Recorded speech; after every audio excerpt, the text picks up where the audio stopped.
Hello, hi guys! Magandang hapon sa inyong lahat. This is Jean Rodriguez from my Sagri channel, a faith healer, also mata reader. So ngayong hapon, natatagyan natin na sabihin sa iyo ng ating mga gaway. So this is Archangel Michael messages for the sign of Virgo. So Virgo, welcome to my channel. Ano kayang messages, advices, and spirit guides ang ating masasaga for today's video? Kanino naman kayang energy o kaganapan sa buhay ng mga Virgo signs ang ating mga hagilap. So guys, this reading is a general reading lamang. Hindi lahat makaka-resonate. Kunin lamang po makaka-relate sa inyo and comment down below kung kaninong energy ang ating nasaga. So guys, umpisahan na natin ang laban for the sign of Virgo.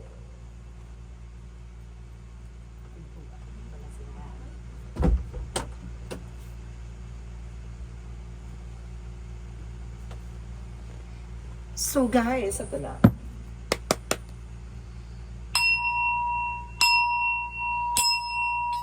Angel Spirit Messages given information. Ano kayong gusto sabihin sa iyo ng ating mga baraha? So there's a Seven of Swords. There's a sneakiness or something cheating lying on you. Mag-ingat ka, may sinungaling. And there's the Emperor. Magaling tong magsinungaling. The Emperor. No? Kumbaga, dalubhasa sa kasinungalingan. And of course, there's a Six of Cups. Reconciliation. O maaaring there's a person coming back. No? Kumbaga, itong tao na to, babalik to para lokohin ka. No? Para magsinungaling ulit sa'yo. No? Para linlangin ka. So there's an information with the Nine of Cups for a wish fulfillment. So may mga bagay na matutupad na yung mga pangarap mo. At the same time, there is a Seven of Pentacles for harvest time. So at the end of the time, mag-harvest ka, no? Na lahat ng mga pinagagawa mo. Kung ano man yung, kumbaga pinagkakabalahan mo, maaaring magdulot sa iyo ng magandang eksena yan, no? Kung masama ang ginawa mo, magdudulot ng masamang eksena yan. So depende yan sa kung ano magiging consequences yan sa lahat ng ginawa mo. And because there's a high priestess or the hidden agenda or hidden enemies. So may mga bagay dito na nakatago. Secrets revealed. So let's see. What is the Seven of Swords? The Seven of Swords is the Moon card. A truth reveal. So may mga bagay talaga na mailalantad. Walang maitatagong kasinungalingan. Sadyang mailalabas. Walang bahong hindi nalalantad, hindi na amoy. So ibig sabihin nito, lalabas sa alingasaw talaga ang masamang amoy.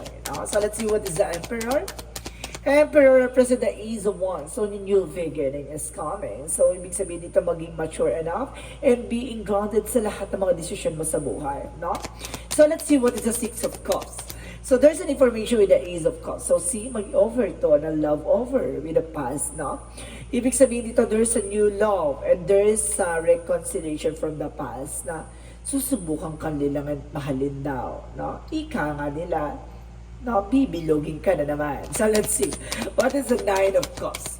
So there's the Wheel of Fortune. Don't you worry, turning back to your favor. Maaring iikot ang kapalaran at papabor sa iyong eksena. There's a destiny to happen and you are being blessed. The wheel is wheel. A fortune is fortune. And of course, the Nine of Cups is a wish fulfillment. So talagang ibibigay at iba sa kataparan ang mga bagay at hangarin sa buhay. Now, so let's see what is the Seven of Pentacles. So there's the Eight of Swords. Mag-ingat ka. Napapalibutan ka ng toxic. Napapalibutan ka ng negativities. And because there's an information na susubukan ka nilangan dito ng mga negatibo. No? Kumbaga, there's an harvest time. Kumbaga, may mga bagay na susubuking harangin about sa finances for you, no?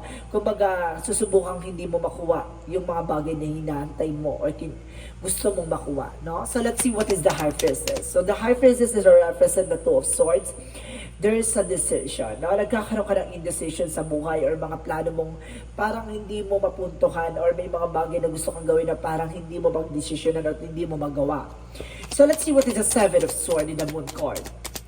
The Seven of Swords in the Moon card represent the judgment, a wake-up call. No? Parang ginigising ka sa katotohanan, you need to pay attention to your dreams. Or either, kailangan mong gumising sa katotohanan sa bangungot ng kahapon. No? So let's see what is the Emperor, the Ace of Wands.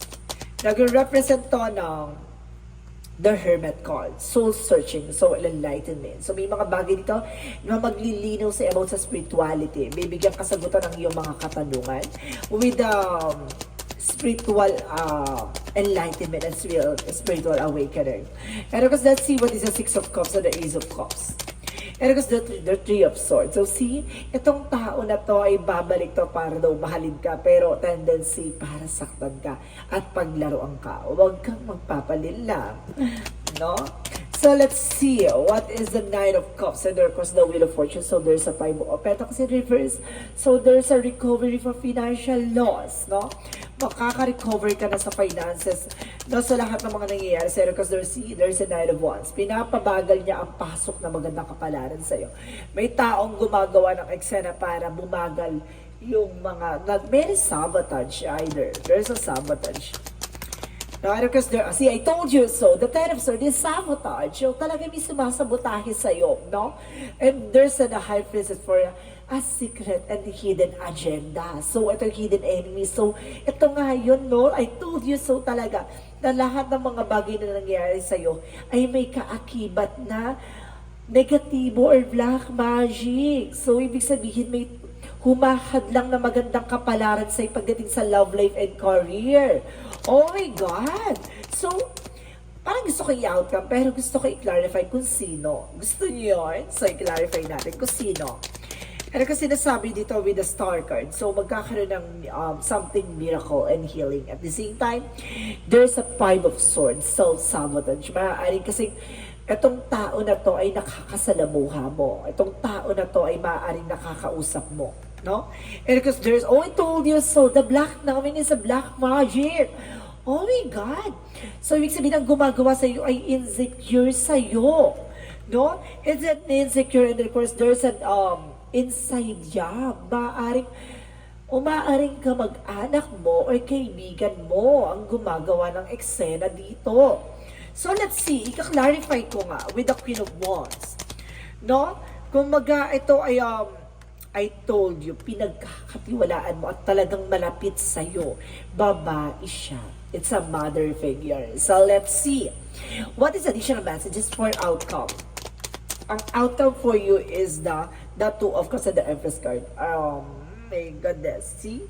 Talagang sinabi sa ito ay maaaring magkaroon ng something, partnership, and of course the Empress card, a river. No? Pinaka-outcome nito, maaaring itong gumagawa rin sa'yo, maaaring kakilala mo or kaibigan mo or related sa'yo. So let's see what is additional messages for career. Sa career mo naman guys, there's a Page of Pentacles for investment. No? May mga bagay dito guys na kumbaga mag-i-invest ka or may mga bagay na kailangan mag-invest pagdating sa career. No? Take some risks. And of course, the Four of Cups for a re-evaluate or analyze. So, kailangan mo muna pag-isipan, no?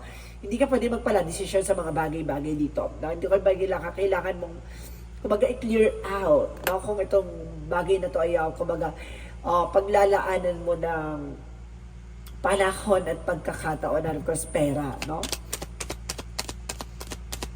Let's see additional messages for love life. So there's a Five of Cups. So some of you guys, no, may something regret. No, the Queen of Swords is a bigger picture. Kumbaga, itong tao na to, kumbaga, malaki ang panghihinayang nito or something pagsisisi sa ginagawa niya. Pero technically, nagawa niya na.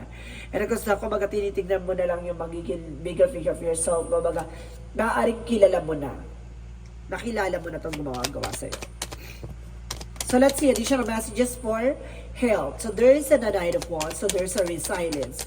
Yun yung sinasabi na pagdating sa health mo, maging tahimik ka kasi mamaya may ginagawa pala sa yung hindi maganda sa health mo. Tapos sige kang inopen, sige kang chinismis sa kanya.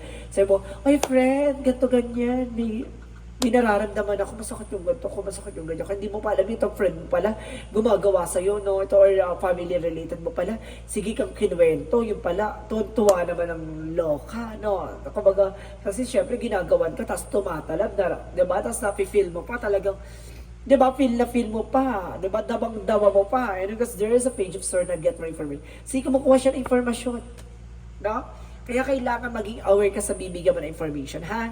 Maging maingat. So, let's see. What is additional messages for magical fairy messages?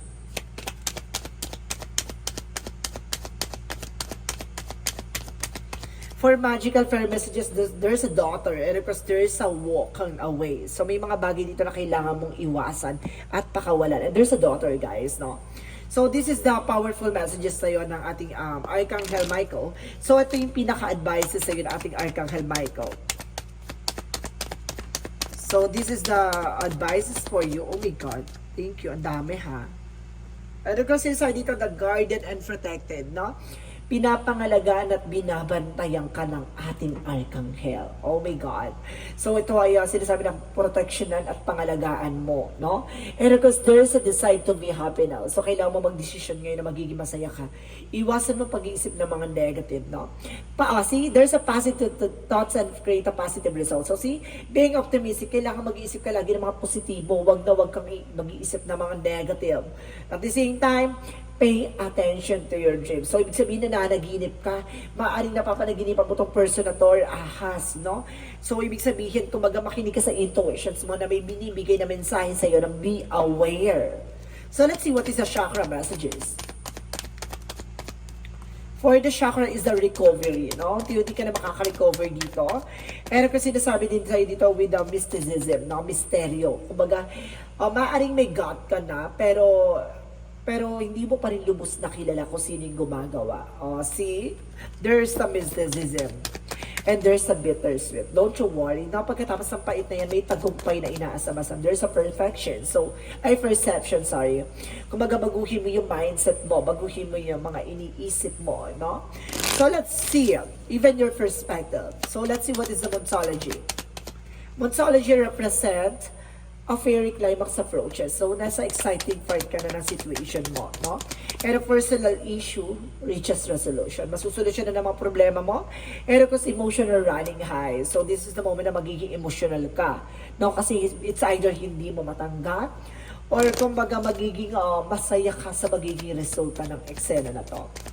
Let's see additional messages. So, there's an information with career change, no?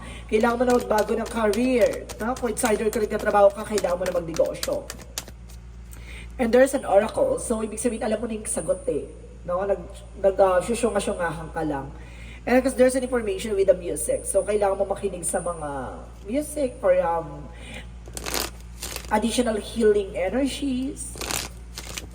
So, let's see. What is an angel's answer? The angel's answer represent get more information. So, kailangan mo makakuha ng informasyon. No? At the same time, oh my God, weird. Pumitik ang cards. So, sinasabi ito within the next few months. Sa mga susunod na buwan, may mga bagay na magaganap. So, ano kaya yan, no? So, let's see additional. One more card. Get more, one more, Angel Spirit. Oh my God. So, dahil pumitik siya ng ganyan, isa lang ang kukunin ko. Ito lang. And be assertive. Dapat alam mo yung grounds mo, di ba? Alam mo dapat sa sarili mo kung ano yung pangakawakan mo. And let's see what is additional messages. And there is a water your garden. So, kailangan mo ng pahinga. No? Baka super stress ka na. At the same time, there's a lifting the veil. So, anything online must go, no? Kumbaga, wag ka na magtanong. Hayaan mo na lang mangyari, no? Wag ka na mag-question na kung ano-ano man. No? Kailangan mong unfold it naturally. So, let's see additional messages for Archangel Raphael. So, there's an hydration. So, some of you kinukula ka sa tubig, no? Kailangan mong uminom ng maraming tubig. And of course, let's see additional messages. And there's a balance. So, kailangan mo maging balance dito, guys. Emotional, practical, spiritual. And there's some regret. Na may mga panghihinayang dito, no? Na hindi na mababalik ang nakaraan. Now, let's see what is the energy. The energy is, first chakra, Archangel Michael, for your protection. So, talagang, nandito si Archangel Michael to guide you, no? To protect you. And of course, sinasabi dito with the world, no? Kumbaga, iikot ng mundo mo. Babaguhin na ang kapalaran mo. And of course, the 7th chakra, Archangel Uriel, ang kasaganahan at karangyaan ay mapapasayo. So, let's see what is additional messages. Si Archangel Uriel kasi ay siya yung may handle ng finances. And because there is a dolphin for the highest good, no? Kumbaga, maging masaya ka, sa kung ano man pinagagawa mo. Enjoy your life from the fullest. And there's a boundaries. So, kailangan mo mag-set ng boundaries para hindi ka napapasukan na kanto anumang negative and blockages. Now, let's see what is the Romance Angels. So, Romance Angels, so there's a give your relationship a chance. So, kumbaga kung iniisip mo na ayaw mo na magmahal, no. Magmamahal at magmamahal ka. Bigyan mo ng pagkakataon ng puso mong mahalin ka at mahalin mo siya. May mga tao na talaga na mali ang minahal mo, no? This could be the one. Maaaring etong taong kumbaga nakikilala mo ngayon or makikilala mo ay maaaring siya na, no? So let's see what is the Jesus loving quotes. And sinasabi ni Jesus dito, whatsoever you shall ask the Father in my name, He will give it to you. No? Ano man ang hinihingi mo sa ating Panginoon, kung ayon sa kalooban niya, ipagkakaloob niya ito. So let's see what is additional messages for Angel Spirit. For messages, so there's an inner view. Yes. So sinasabi dito, I open the eyes of the heart and direct my gaze to the light within me. Every being, personality, and physical appearance are in the image of man. Beauty and goddess are in the image of God. So see, talaga sinasabi niya ang kagandahan daw ay hindi na ayon sa physical appearance, na ayon yan sa kabutihan loob, sa mismong pagkatao mo, no? Doon yung tinitingnan, no? Hindi sa gandang labas na kaanyuan. Because the angels, synchronicities, messages for you is stars. So there is an information na kumbaga may katuparan sa mga pangarap na maaari ng matupad, no? Right, kasi sinasabi dito with the wisdom and intellectual. So binibigyan ka ng katalinuhan para makita ang mga bagay na dapat mong makita, no? Kumbaga makita mo yung kahalagahan ng maliliit na bagay at may mga bagay na malalaking bagay na makikita mo ang kahulugan, no? So let's see what is the angel's number. The angel's number, sweetie. The angel's number represent I am practical. So, kailangan mo maging practical, ha? So, sinasabi dito na you are open-minded and always up to try something new. Yet, you are wise enough to stop and think before you jump into things. This is the pragmatic approach help ensure you to the time of attentions and effort are meaningful. So, ibig sabihin, kailangan mo maging practical sa lahat ng desisyon, sa lahat ng mga gagawin mo, no? And of course, sinasabi sa iyo, always think positive and of course, being of practicality, no? So, let's see, what is the angel's number? And of course, represent 1111. I am awakening and of course, the wishes coming true. So, see, matutupad na yung mga pangarap mo, no? At sinasabi dito, there's a you are in a for a luck break. It may come as a new happy news. Experience the new opportunities or exciting acquaintance. You will find you're in the right place. The right time is not a coincidence but a gift from fate. So see, binibigyan ka ng regalo ng ating universe na ipagkakaloob na sa iyo ang matagal mong hiniling, no? Na maaari nang ito ang magbigay sa iyo ng something unexpected or something expected. So, merong unexpected and expected situation dito, no? So, may mga bagay na matatanggap mo na hindi mo inaadya at inaadya mo. And because the messages of life represent the consciousness, no? Today, I pay attention to every thoughts of and feeling that I manifest. My outer world reflects my inner consciousness. I feel the light of my awareness of my most contracted thoughts. So they will grow and produce the experiences I want. Mindful of what I create in this universe, I become an expression of divine light. So see, kumbaga maging aware ka na lang sa lahat ng mga nasa paligid mo. Basta panghawakan, pag-ingatan kung ano man ang meron ka, no? At sinasabi sa dito sa likod na sa mundong ginagalawan mo, maraming mapanlinlang, maraming manloloko, at maraming mga agaw. Baka maagawan ka, baka manakawang ka. Mag-ingat ka. So guys, this is Archangel Michael messages for the sign of Virgo. So Virgo, maraming salamat for this wonderful reading. So once again, this reading is a general reading lamang. Hindi lahat makaka-resonate. Kunin lamang po ang makaka-relate sa inyo and comment down below kung kaninong energy ang ating nasagawa. Pero because don't forget to like and subscribe my channel and hit the notification bell for more videos update. Because maraming salamat po sa mga walang sawang pag-support sa aking channel. Lalo na yung hindi nag-skip ng ads na may pagpalain kayo na Diyos at may kapal, siksik digdig na gumapaw na biya yung manang balik sa inyo. So guys, maraming salamat and see you in the next video. Bye-bye and babush!